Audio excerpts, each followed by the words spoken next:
Dalam hal ini mungkin saya singkat saja, karena mungkin sudah banyak yang mengetahui peran ekspor-impor atau dalam regulasinya seperti apa gitu. Peran ekspor-impor dalam mendukung ekspansi key market di Indonesia. Ekspor-impor adalah aktivitas perdagangan internasional yang melibatkan jual beli barang atau jasa antar negara. Ekspor berarti mengirim produk luar negeri untuk dijual, sementara import adalah mendatangkan barang dari luar negeri untuk memenuhi kebutuhan dalam negeri.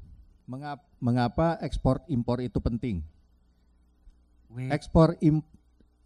Ekspor dan impor mendukung ekspansi key market di Indonesia dengan memungkinkan masuknya produk Korea yang diminati seperti makanan, kosmetik, fashion, serta membuka peluang produk Indonesia di pasar Korea. Regulasi ekspor dan impor di Indonesia, regulasinya di Indonesia memastikan perdagangan internasional berjalan lancar dan mendukung ekonomi nasional. Seperti sama ya, ekspor memerlukan izin standar kualitas seperti SNI atau BPOM, serta dokumen seperti invoice dan pemberitahuan ekspor. Impor juga diatur dengan perizinan, bea masuk, pajak, serta standar keamanan produk. Syarat-syarat ekspor dan impor. Syarat ekspor dan impor di Indonesia syaratnya memiliki NIB dan terdaftar di Kementerian Perdagangan. Dokumen invoice, packing list, bill of loading, PEB, bea cukai, mematuhi regulasi dan standar negara tujuan. Proses di bea cukai dan pemeriksaan jika diperlukan. Syarat impor adalah memiliki NIB, API, dan terdaftar di INSW. Dokumen, invoice, packing list, bill of lading, PIB, bea cukai. Produk harus sesuai regulasi dan standar Indonesia. Dan juga membayar bea masuk, pemeriksaan bea cukai, lalu barang keluar. Ya, jadi setelah membayar bea masuk dan pajak-pajak lainnya, pemeriksaan di bea cukai, baru barang akan segera keluar dan dapat didistribusikan. Ya, ini syarat bagi pelaku usaha untuk impor produk ke Indonesia. Mungkin sebagian sudah banyak yang paham ya. Syarat impor bagi pelaku usaha di Indonesia, legalitas usaha, memiliki nomor induk berusaha atau NIB dan angka pengenal impor API sesuai dengan jenis usahanya. Poin 2, izin dan sertifikasi. BPOM untuk makanan, obat, dan kosmetik. Sertifikasi halal dari BPJPH jika produk wajib halal. SNI untuk produk yang diwajibkan sesuai regulasi pemerintah. Poin 3, dokumen impor. Invoice, packing list, bill of loading, RW bill, dan dokumen kepabeanan. Dan juga laporan surveyor jika produk termasuk kategori tertentu. Poin 4, proses kepabeanan, mengajukan pemberitahuan impor barang atau PIB ke bea cukai, membayar bea masuk dan pajak sesuai ketentuan, proses pemeriksaan dan pengeluaran barang. Dengan memenuhi semua persyaratan ini, pelaku usaha dapat mengimpor produk secara legal dan sesuai dengan regulasi yang berlaku. Nah, ini salah satu yang penting, fasilitas yang harus dimiliki importir untuk distribusi produk di Indonesia.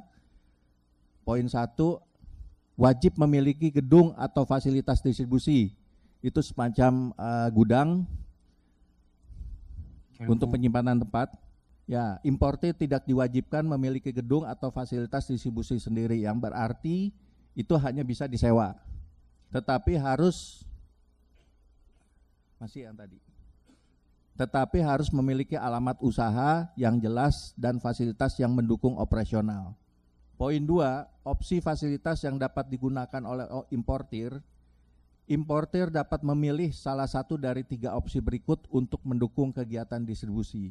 Salah satunya gudang dan fasilitas distribusi sendiri, bekerja sama dengan gudang pihak ketiga, memanfaatkan penyedia jasa logistik yang sudah memiliki fasilitas penyimpanan dan distribusi sesuai standar, atau menggunakan gudang berikat. Fasilitas ini menawarkan keuntungan seperti penangguhan bea masuk hingga barang dikeluarkan untuk didistribusikan. produk yang bisa diimpor ke Indonesia, satu adalah bahan baku dan barang modal, seperti mesin, peralatan industri, bahan kimia, dan komponen elektronik. 2, produk konsumsi, makanan, minuman, kosmetik, obat-obatan, dan produk rumah tangga. 3, tekstil dan fashion, seperti pakaian jadi, kain, sepatu, dan aksesoris mode. Poin 4 adalah elektronik dan teknologi, seperti smartphone, laptop, televisi, dan perangkat elektronik lainnya. Poin 5, otomotif dan suku cadang, seperti kendaraan bermotor, onderdil, dan aksesoris mobil atau motor. 6, produk pertanian dan peternakan, seperti buah, sayur, daging, susu, serta hasil laut lainnya. Tempat pengurusan izin untuk impor produk ke Indonesia, ini bisa menggunakan dengan OSS online. Untuk pendaftaran NIB, nomor induk berusaha, dan API, angka pengenal impor di Kementerian Perdagangan. Dan juga mengurus izin di Bea Cukai dengan melalui online beacukai.go.id seperti nomor induk identitas kepabeanan seperti NIK. Poin 4, perizinan teknis sesuai produk.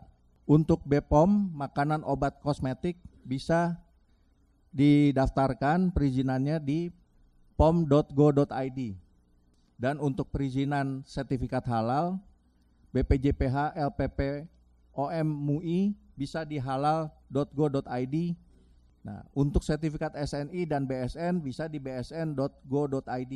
Karantina produk dan pertanian dan hewan bisa di karantina.pertanian.go.id. Poin 5, pajak dan bea masuk langsung di DJP Bea Cukai, Direktorat Bea Cukai. Poin 6, pelabuhan dan gudang Bea Cukai akan dilakukan pemeriksaan dan pengeluaran barang. Pastikan semua izin lengkap untuk kelancaran impor. Jadi izin-izin tersebut di depan ini itu harus dipastikan izinnya lengkap semua. Kesimpulan, meskipun tidak wajib memiliki gedung sendiri, importir harus tetap memiliki solusi logistik yang jelas, baik melalui kepemilikan gudang, kerjasama dengan penyedia jasa logistik, atau penggunaan gudang berikat. Ya, fasilitas distribusi yang baik akan membantu kelancaran impor, meningkatkan efisiensi operasional, dan memastikan kepatuhan terhadap regulasi yang berlaku di Indonesia. Demikian sedikit penjelasan singkat ini mengenai ekspor impor. Terima kasih, Kamsahamnida.